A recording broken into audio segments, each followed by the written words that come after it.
Shalom Bapak Ibu Saudara, selamat pagi. Perkenalkan, nama saya Dorena Abigail. Bapak Ibu Saudara bisa memanggil saya Rena. Saya dari Jogja, rumahnya di Jalan Kaliurang. Warga Jemaat GKJ Medari, seperti tadi yang sudah disampaikan di awal. Saya lulus S1 tahun 2020, beberapa saat sebelum pandemi.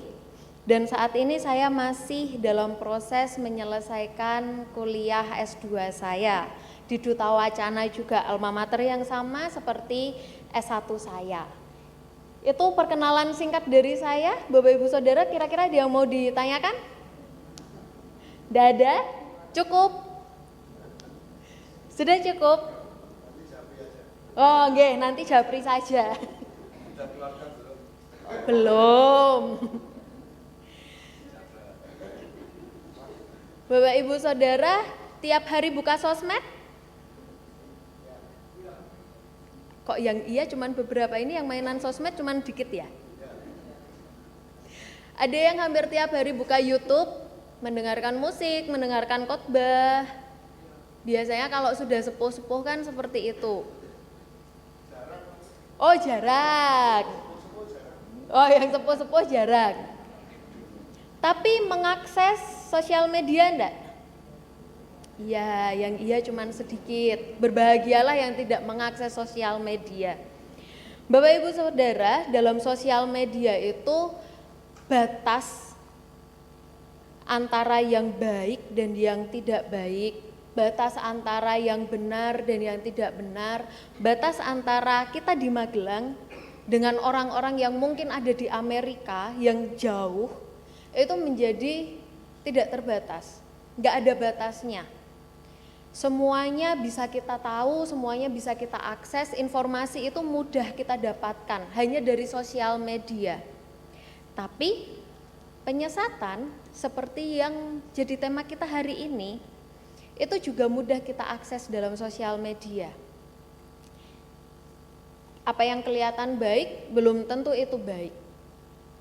Apa yang kelihatannya tidak menyenangkan untuk kita, belum tentu itu tidak berguna untuk kita. Ada yang tahu Mongol Stress? Yang tahu? Ya, betul, Komika. Dan beberapa waktu yang lalu, Mongol Stress ini sempat jadi viral, sempat banyak orang yang mencari siapa sih Mongol Stress. Penyebabnya adalah dia membagikan kisah ketika dia dulu ada dalam gereja setan atau terlibat dalam satanik. Nah, Bapak Ibu Saudara, ada yang menarik yang dibagikan oleh Mongol dan boleh ditampilkan videonya, ini bisa jadi bahan refleksi kita bersama. Di seluruh konten Indonesia menang Mongol ini, Indonesia menang Mongol ini, dia ada tes. Nanti kita disuruh sebuah lingkaran, sebuah pentagram, dikasih lilin, gitu. Kayak mantra lah, mantra ya. Lu memanggil siapa? Semua orang yang terlibat satanik pasti akan sepakat dengan Mongol. Bahwa tidak semua orang satanik gampang nyerang orang. Nah, kalau kita nggak bisa serang bapaknya, di menitnya yang 10.57 kita jangan nyerang ibunya. Sampai 12.01. Anak yang lebih disayang oleh bapaknya. Kita hantem nih anak dengan apalah. Jadi kadang bapaknya bisa share everything about you. Dan di saat kita, nih contoh, di saat kita punya masalah gitu, kita share. Kita nggak didoain, bro. Sumpah demi Tuhan, kita nggak ada yang satupun yes, let's go pray, no. Ditanya, lu masalahnya apa? Dicari jalan keluarnya. Tidak ada doa. Solusi aja berarti ya? Iya. Jadi contoh nih kayak teman Mongol butuh duit buat kos. Nggak doa. Ditanya kita yang tim, lu ada berapa? Gua 50 ya. Gua skip. Gua ada cepet nih. Udah terkumpul berapa? 1.800.000, kebutuhan 2,5 juta. Kita meringankan orang yang butuh ini. Dan orang yang butuh ini Namanya dia akan agares. merasa melekat karena diperhatiin, muncul. Begitu. Nah itu dari semua orang yang satanisme diuji coba itu gue orang orang pertama yang bisa orang mendatangkan Kristen. dia. Sampai Kan gue bertobat tidak, orang yang apa sama ya, masih tetap mengejar moral. Gereja tuh bukan sampai tidak kita aware mengejar atau Sudah bukan cukup. tidak care. Itulah yang banyak yang bilang kan masih ada sosok yang Bapak ngejaga Ibu Saudara moral. membantu orang Bukan yang kesusahan itu ajaran Kristen enggak? Pasti, iya. Membantu dengan aksi nyata yang benar-benar kita melakukan, bukan hanya mendoakan, bukan hanya memberi nasihat, bukan hanya mendengarkan. Itu ajaran Kristen enggak? Tapi ternyata itu bisa dipelintir, menjadi framing, menjadi kemasan bagi ajaran satanik. Dan bukan hanya satanik, ada banyak di tengah keperbagaian ajaran Kristen, aliran kekristenan, kita juga harus hati-hati, kita harus waspada. Di dalamnya bisa jadi ada hal-hal yang menyesatkan kehidupan kita. Bisa jadi ada hal-hal yang kelihatannya baik, kelihatannya peduli, tapi itu hanya tampak luarnya, itu hanya kemasannya cantik, indah, menarik, baik. Tapi dalamnya ketika kita masuk lebih dalam, isinya zong. Kita masuk lebih dalam ternyata isinya itu sesuatu yang menyesatkan. Tampilan luarnya aja yang bagus. Itu makanya dalam kehidupan kita saat ini dan dalam kebebasan kita mengakses segala informasi, kita harus berhati-hati. Kita harus selalu menyaring, kita harus memfilter apa yang kita dengarkan, apa yang kita konsumsi dalam kehidupan kita. Boleh di next, di slide kedua.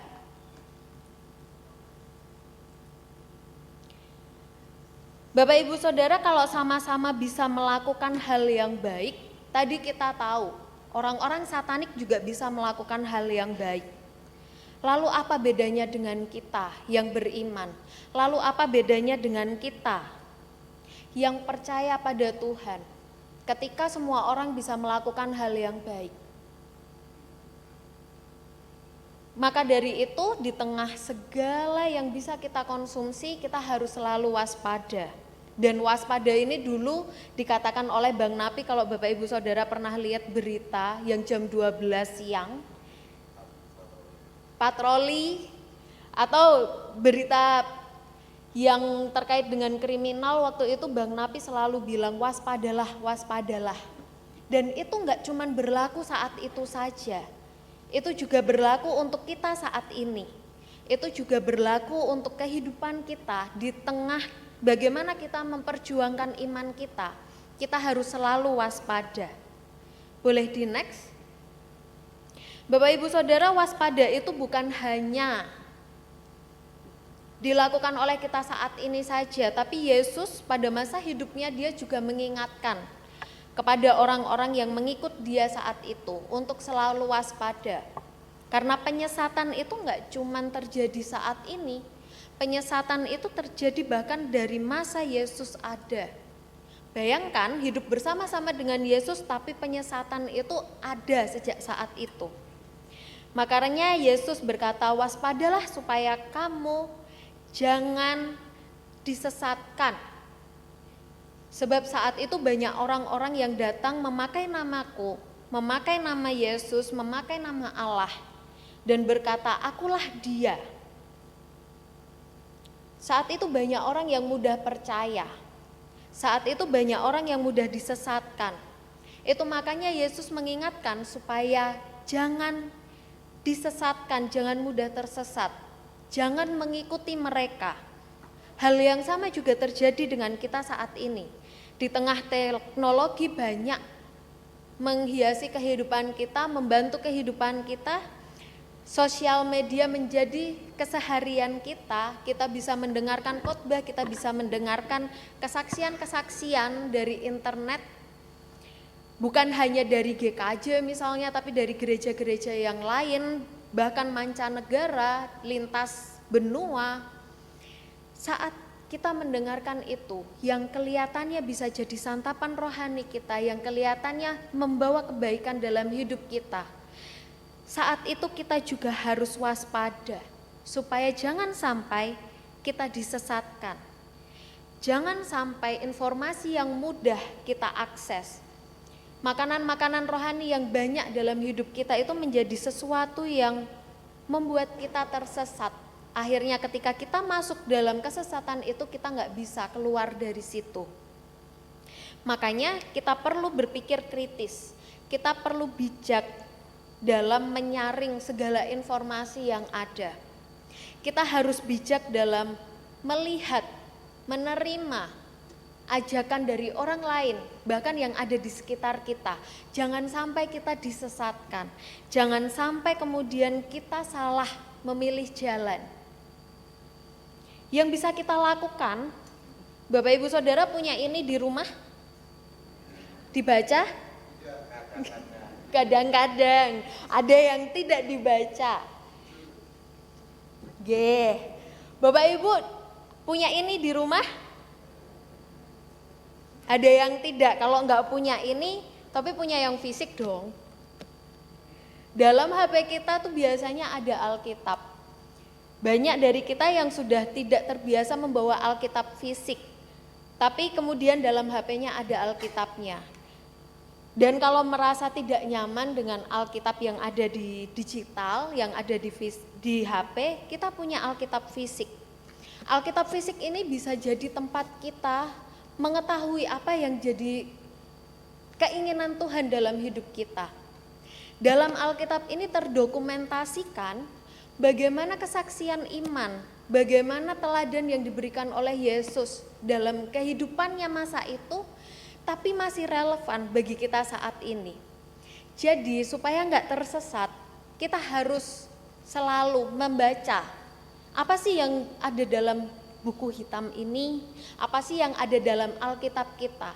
Apakah yang kita dapatkan di luar sana itu sesuai dengan apa yang disampaikan, dituliskan dalam Alkitab. Dan selain itu, yang perlu kita lakukan,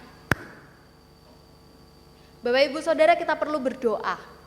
Kita perlu meminta tuntunan Tuhan, kebijaksanaan, supaya kita bisa menyaring informasi-informasi yang kita dapatkan dalam kehidupan kita, supaya kita bisa mengerti, memahami mana yang salah, mana yang benar, mana yang sesat, mana yang tidak sesat. Jadi kita bisa menjaga diri kita supaya tidak disesatkan oleh yang lain. Boleh next? Rasul Paulus juga berpesan kepada kita supaya kita menjauhkan diri dari setiap saudara yang tidak melakukan pekerjaannya dan yang tidak menurut ajaran yang telah diterima dari kesaksian para rasul saat itu, kesaksian murid-murid Yesus pada saat itu. Sebab kamu sendiri tahu bagaimana kamu harus mengikuti teladan kami, karena kami tidak lalai bekerja di antara kamu. Itu yang kemudian diingatkan oleh Rasul Paulus kepada kita saat ini. Apa yang dituliskan Rasul Paulus dalam Alkitab itu masih relevan dan itu masih bisa jaga kita supaya kita tidak disesatkan. Dan Rasul Paulus beserta pengikut Yesus pada masa itu, mereka sudah menjadikan diri mereka, memproses diri mereka, mendokumentasikan perjalanan iman, kesaksian iman mereka dalam kehidupannya supaya bisa kita baca lagi. Dan itu ada dalam Alkitab.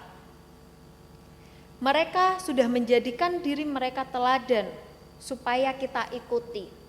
Pertanyaannya kemudian, mau enggak kita membaca, mau enggak kita mengikuti apa yang sudah diteladankan? Teladan yang diberikan oleh Yesus, oleh para rasul, oleh para pengikut Yesus pada masa itu enggak kaleng-kaleng, bukan sesuatu yang sepele. Bahkan kita tahu dalam Alkitab itu juga ada banyak martir. Itu menunjukkan teladan iman supaya tidak sesat, supaya tidak disesatkan. Itu benar-benar nyata adanya. Dan itu perlu kita terapkan, perlu kita teladani dalam kehidupan kita. Ketika kita tidak tersesat, praktek hidup yang kita jalani itu juga melakukan perkara-perkara yang baik. Kita menunjukkan kebaikan bagi sesama kita, kita menjadi berdampak bagi orang lain yang ada di sekitar kita. Boleh next? Dalam hidup kita saat ini di tengah teknologi, informasi, sosial media, segala sesuatu mudah untuk kita akses, menjadi baik, melakukan perkara baik, menyatakan iman kita itu bukan sesuatu yang mudah untuk dilakukan. Menjaga diri kita supaya tidak tersesat itu juga bukan hal yang mudah untuk dilakukan. Seringkali kesesatan itu dibungkus dengan hal-hal yang menarik, cantik, enak dilihat, menyenangkan. Oh, ternyata itu membawa kebaikan, memberi makna dalam kehidupan kita. Tapi setelah ditelusuri lebih dalam, apa yang menarik, apa yang baik, apa yang cantik itu tidak benar-benar membawa kita lebih dekat pada Tuhan. Contohnya tadi, satanik yang diceritakan oleh Mongol, apa kegiatannya, bagaimana mereka menarik orang. Yang baik itu belum tentu membawa kita mengakar kuat dan punya relasi intim dengan Tuhan. Untuk menjauhkan kita dari hal-hal yang semacam itu, kita perlu membuka diri, punya relasi yang kuat, intim dengan Tuhan, dekat dengan Tuhan yang bukan hanya jadi kebiasaan. Datang ibadah, berdoa, baca Alkitab, terus habis itu gak ada maknanya. Semuanya itu tidak bisa kita lakukan hanya setengah-setengah dan menyepelekannya. Tapi kita harus menjalani itu dengan rutin dan memaknai apa yang kita baca, apa yang kita lakukan. Jadi ketika kita berdoa, ketika kita baca Alkitab, kita benar-benar menjaga diri kita dari kesesatan. Kita benar-benar tahu apa yang menjadi kehendak Tuhan dalam hidup kita. Bapak Ibu Saudara pasti familiar dengan kata fasik. Orang fasik tadi disampaikan. Kata fasik itu dari bahasa Arab yang biasanya digunakan untuk menerjemahkan kata rasya atau asebes dalam penulisan Alkitab. Rasya atau asebes itu artinya jahat dan tidak bertuhan. Dan orang yang jahat, orang yang tidak bertuhan itu biasanya adalah orang-orang yang tersesat. Supaya kita tidak sesat, supaya kita tidak jadi orang fasik, kita harus punya relasi yang kuat dan intim dengan Tuhan. Kita harus menghidupi apa yang kita baca, kita harus menghidupi apa yang menjadi keinginan Tuhan dalam hidup kita. Dan orang fasik adalah orang-orang yang hidupnya tidak taat pada perintah dan ketetapan Tuhan. Kalau hidup kita seperti orang fasik, kalau hidup kita tidak taat pada perintah dan ketetapan Tuhan, di situ kita sedang tersesat. Di situ kita tidak hidup dalam jalan kebenaran. Dan orang yang bertuhan, orang yang dilindungi oleh Tuhan supaya dia tidak tersesat, sikap hidupnya, perilakunya yang ditunjukkan pasti membawa kebaikan. Dia pasti mengerjakan perkara-perkara yang baik dan kemudian dia menjadi berkat bagi sesamanya. Boleh next? Bagi orang beriman, kita percaya bahwa Tuhan telah mengerjakan keselamatan bagi semua bangsa. Tuhan juga yang akan menghakimi mereka dengan keadilan dan kebenaran. Tapi tidak semua orang mau menerima itu. Tidak semua orang mau menerima kebenaran, tidak semua orang mau dipimpin oleh Tuhan dalam kehidupannya. Tidak semua orang mau berjalan dalam kebenaran bersama dengan Tuhan. Dan pada saat hari Tuhan tiba, tadi di Maleaki dikatakan bahwa Tuhan akan memisahkan orang yang fasik dan yang beriman. Tuhan akan memisahkan orang-orang yang tersesat dan yang tidak sesat, orang-orang yang mau hidup dalam jalan kebenaran dan orang-orang yang tidak mau dipimpin oleh Tuhan dalam jalan kebenaran. Bapak Ibu Saudara, dalam hidup kita punya pilihan. Apakah kita mau disesatkan atau tidak? Apakah kita mau berjalan dalam jalan kebenaran atau tidak? Kalau kita hidup dipimpin oleh Tuhan, kalau kita hidup menuruti, melakukan apa yang menjadi kehendak Tuhan dalam kehidupan kita, di situ kita dijaga oleh Tuhan supaya kita tidak tersesat. Pilihannya ada dalam diri kita, pilihannya menjadi keputusan kita dalam kehidupan ini.